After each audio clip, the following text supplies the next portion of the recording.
Everybody has been asked to stand to welcome President Uhuru Kenyatta, who any minute from now is going to be seen on our cameras.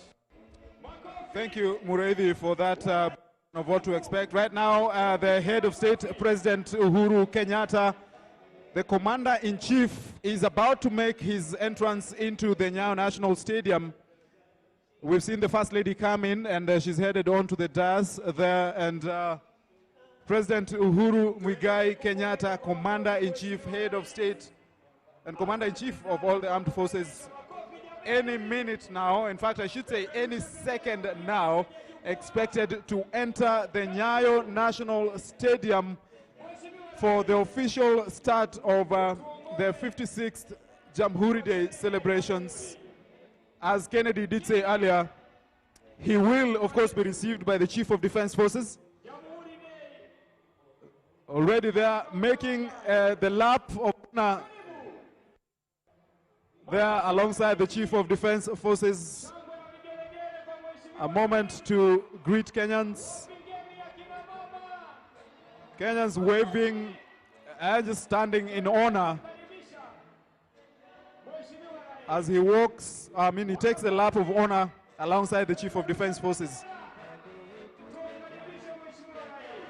And then he will, again alongside the CDF, inspect a guard of honor and then head on to the presidential dais for the start of this program. Everyone is seated, settled.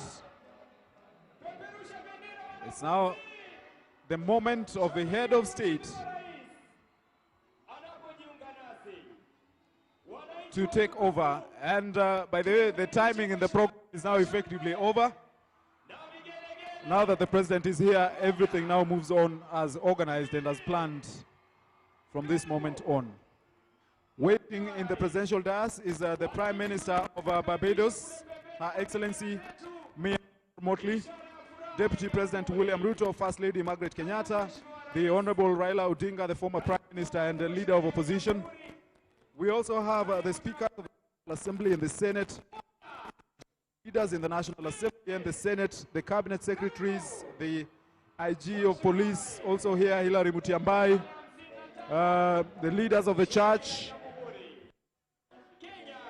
and religious leaders from all denominations also part of this here today.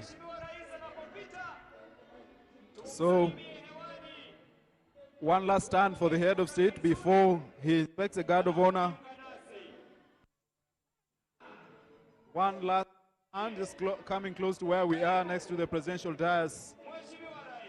And you see the arrangement that is there in terms of the motorcade and how everything is planned and executed by the military for these kinds of functions. And that's President Uhuru Kenyatta completing his of honor and saying a word of greeting, waving to Kenyans. And then he will inspect a guard of honor.